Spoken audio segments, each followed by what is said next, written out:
આપ સૌને ખબર છે આપણે પ્રકરણ ભણ્યા હતા, માહિતી મેળવી હતી અને સમ્રાટ અશોક વિશે પણ માહિતી મેળવી હતી. તો અમે સમ્રાટ અશોકના શિલાલેખો અને જે આપણું 3 મુદ્રાવાળું જે ચિહ્ન છે શ્રીવર્ણ, બરાબર, તો એ તમે જોઈ શકો. આપણે સિક્કાઓમાં અને મુદ્રાઓમાં તમે ચિહ્ન જોયેલું છે.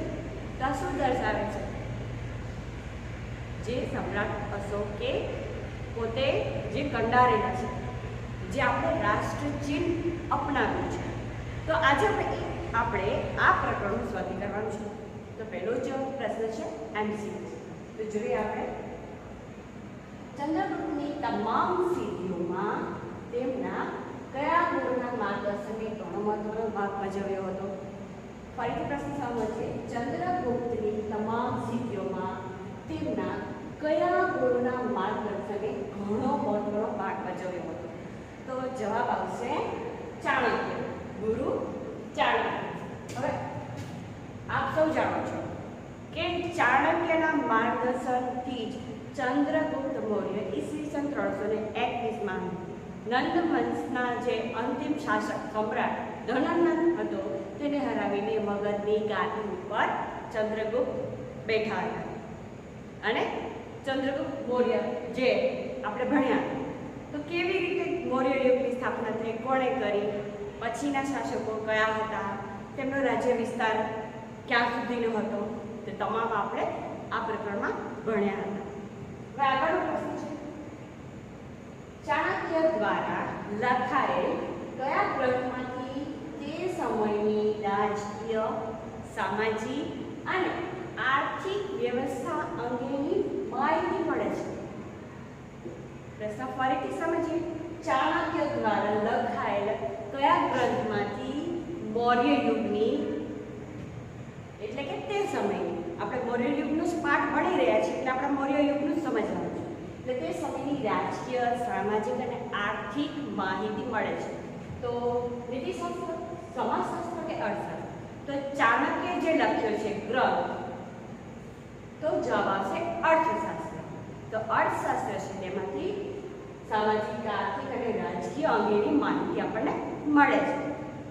ઓકે, હવે આગળનો ત્રીજો પ્રશ્ન. બિંદુસારે અશોકની કયા પ્રાંતમાં રાષ્ટ્રીય તરીકેની નિમણૂક કરી હતી? બિંદુસારે અશોકની કયા પ્રાંતની રાષ્ટ્રીય તરીકેની નિમણૂક કરી હતી? તક્ષશિલા, પાટલિપુત્ર કે અવંતી? તો જવાબ આવશે અવંતી. આગળ ચોથો પ્રશ્ન જે એમસીક્યુ છે.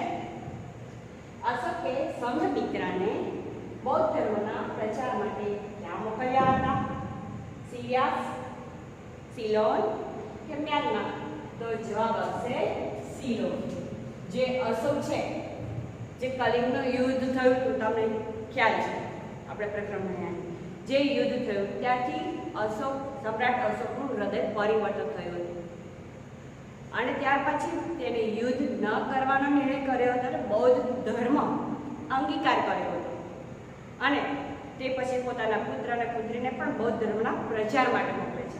તો સંઘમિત્રાને બૌદ્ધ ધર્મના પ્રચાર માટે સિલોન મોકલ્યા હતા. આગળ, અશોકના મોટા ભાગના અભિલેખોની ભાષા કઈ?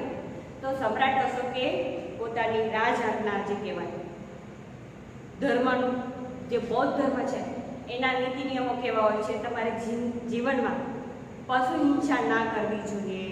આ જે તમામ જે છે માનવતાના, જે આપણા જીવતા હોય તો આપણે માનવ ધર્મ શું હોય? તો માનવતા શું છે? તો કે આપણે પશુ હિંસા હોય એ કરવી ના જોઈએ. આ જે તમામ રાજઆજ્ઞા હોય કે નીતિ નિયમો હોય તો અભિલેખો પર કોતરાતા હતા, બરાબર? તો ગિરનારનો શિલાલેખ છે, સ્તંભલેખ છે, એવી રીતે અહીંયા અભિલેખો છે. એની ભાષા કઈ હતી? તો જે ઈરાની પાલિકે પ્રાકૃત. તો જવાબ આવશે પ્રાકૃત. ઓકે, હવે આગળનો પ્રશ્ન છે, ટૂંકમાં ઉત્તર આપો. તો પહેલો પ્રશ્ન છે, સમ્રાટ અશોકનું વિશાળ સામ્રાજ્ય ક્યાં સુધી ફેલાયેલું? તો સમ્રાટ અશોક આવ્યો મગધની ગાદી ઉપર, તો એનું રાજ્ય કેટલા વિસ્તારમાં હતું તે અહીં આપણે સમજવાનું છે. જોઈએ જવાબ. સમ્રાટ અશોકનું વિશાળ સામ્રાજ્ય વાયવ્ય સરહદે કંધાર અને પેશાવર, અને ઉત્તરની વાત કરીએ તો નેપાળમાં, અને દક્ષિણની વાત કરીએ તો મૈસૂર, અને પશ્ચિમે આપણું ગુજરાત, સૌરાષ્ટ્ર અને પૂર્વમાં મગધ તેમજ કલિંગ સુધી ફેલાયેલું હતું. બીજું પ્રશ્ન, સેલ્યુકસ નિકેટર સાથેના યુદ્ધ બાદ કયા પરિણામો આવ્યા હતા? જોઈએ આપણે જવાબ. સેલ્યુકસ નિકેટર સાથેના યુદ્ધ બાદ ચંદ્રગુપ્તને વિજય મળતા 4 પ્રદેશો તો મળ્યા છે, અને ચંદ્રગુપ્તની બહાદુરી જોઈને સેલ્યુકસે પોતાની જે પુત્રી હતી હેલના, એ હેલનાની ચંદ્રગુપ્ત મૌર્ય સાથે પરણાવે છે, અને સેલ્યુકસે પોતાને રાજદૂત ચંદ્રગુપ્તના દરબારમાં મોકલ્યો. એટલે કહેવાનો મતલબ શું છે કે 4 પ્રદેશો તો મળ્યા, અને ઉપરાંત સેલ્યુકસે પોતાની પુત્રી ચંદ્રગુપ્તની સાથે પરણાવે છે, અને સેલ્યુકસ પોતે મગધનો રાજદૂત બન્યો. અને આમ સેલ્યુકસે જે યુદ્ધ થાય છે એ યુદ્ધ બાદ પછી ભારત અને ગ્રીક વચ્ચે રાજદ્વારી સંબંધો વિકસ્યા હતા. ઓકે, આગળ બીજો પ્રશ્ન, મૌર્ય સામ્રાજ્યને વહીવટી સરળતા ખાતર કેટલા વિભાગોમાં વહેંચવામાં આવ્યું હતું? સામ્રાજ્ય આટલું વિશાળ હોય, આપણે અહીં જોયું કે સામ્રાજ્ય કેટલું વિશાળ હતું, કેટલો વિસ્તાર છે, તો આટલો વિસ્તાર હોય તો સામ્રાજ્ય જે વહીવટ કરવાનો હોય, સામ્રાજ્ય ચલાવવા માટે જે વહીવટ કરવાનો હોય, તો વહીવટ કેવો ચલાવવો જોઈએ? જે પ્રજાને હિતકારી હોય, પ્રજાને ન્યાય મળે, સુખાકારી મળે, બરાબર? તો સુશાસન સારી રીતે ચલાવી શકાય તે માટે 3 વિભાગોમાં વહેંચવામાં આવ્યું હતું. મૌર્ય સામ્રાજ્યને વહીવટી સરળતા માટે 3 વિભાગોમાં વહેંચવામાં આવ્યું હતું.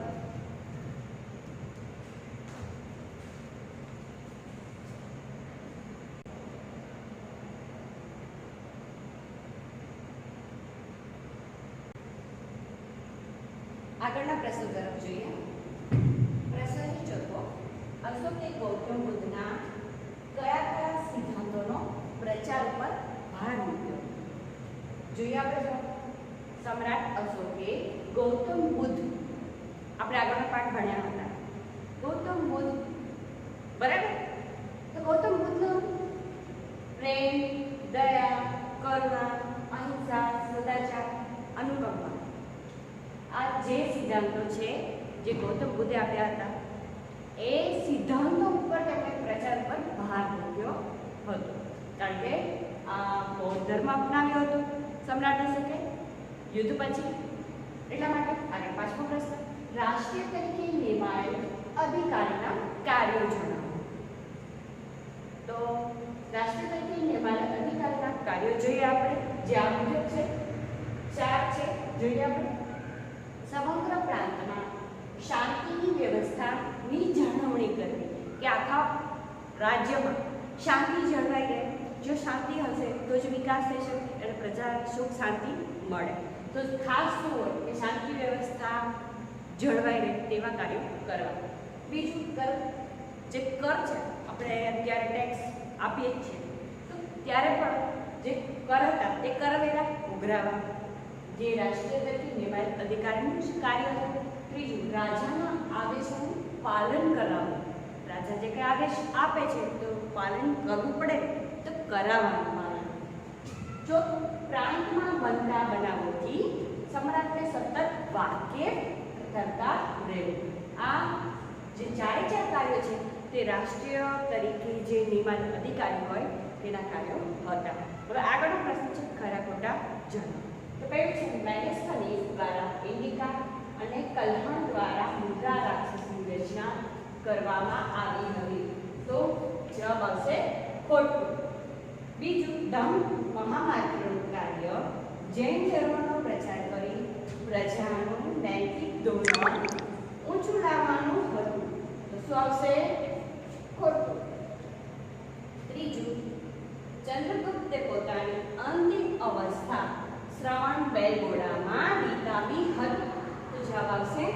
સાચું.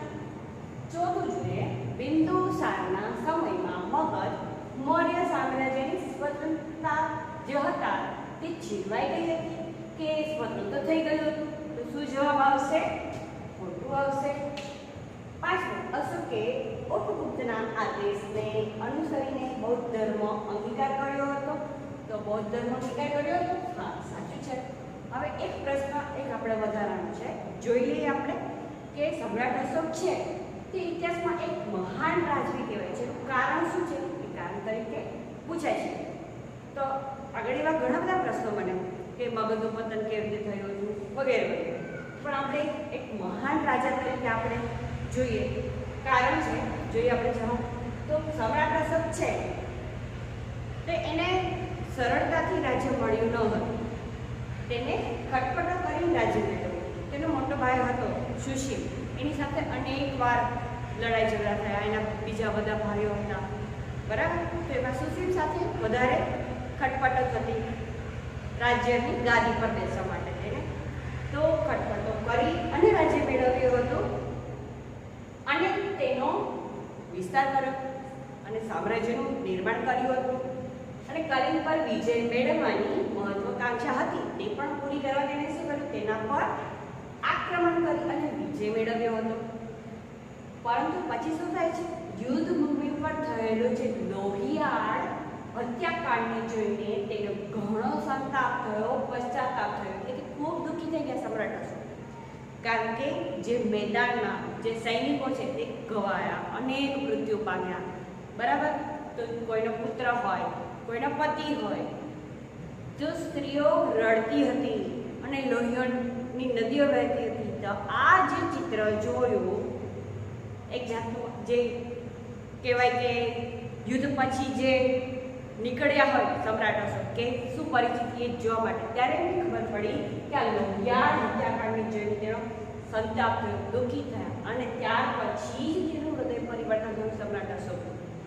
અને તેણે ભવિષ્યમાં કદી યુદ્ધ ન કરવાનો નિર્ણય કર્યો. કારણ કે સમ્રાટ અશોકે ઘણા યુદ્ધ કરીને રાજ્ય વિસ્તાર કર્યો હતો. આપણે માહિતી મેળવી હતી કે ક્યાં સુધી કેટલો વિસ્તાર હતો એમનો. તે પછી આ યુદ્ધ પછી તે એક ધર્મોપદેશક બની ગયા. વિજેતા બન્યા પછી હંમેશા માટે શસ્ત્ર નીચે જ મૂકી દીધા. હવે આગળ ક્યારે પણ યુદ્ધ કરીશ નહીં. અને બૌદ્ધ ધર્મના મૂલ્યોને અનુસરીને તેનો પ્રચાર કરનાર અશોક જેવો બીજો કોઈ સમ્રાટ હજી થયો નથી આ જગતમાં. તો તેથી જ એવું કહેવાય કે સમ્રાટ અશોક ઇતિહાસમાં એક મહાન રાજવી કહેવાય છે.